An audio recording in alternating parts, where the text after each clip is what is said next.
I recently launched a Meta ad, and within an hour, I received my first sale notification. Let me share the exact steps I took to achieve this, cutting out any fluff. Many people dive into Meta ads with minimal preparation, picking random products and hoping for success. In contrast, I dedicated weeks to finding and validating the right product before ever entering the ads manager. The product I decided to promote is an eyebrow pen from my beauty brand, Etene.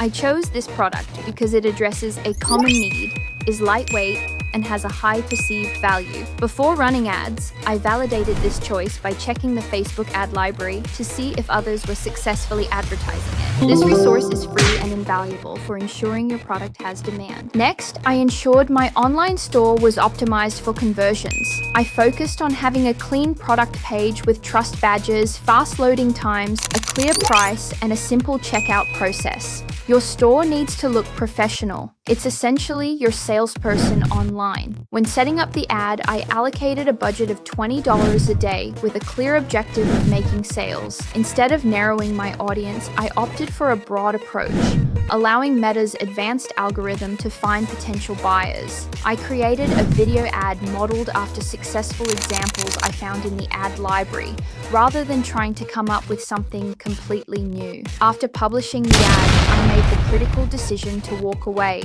rather than obsessively check for sales. It's essential to give the algorithm time to work.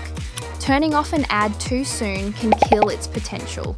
An hour later, I received that notification for my first sale.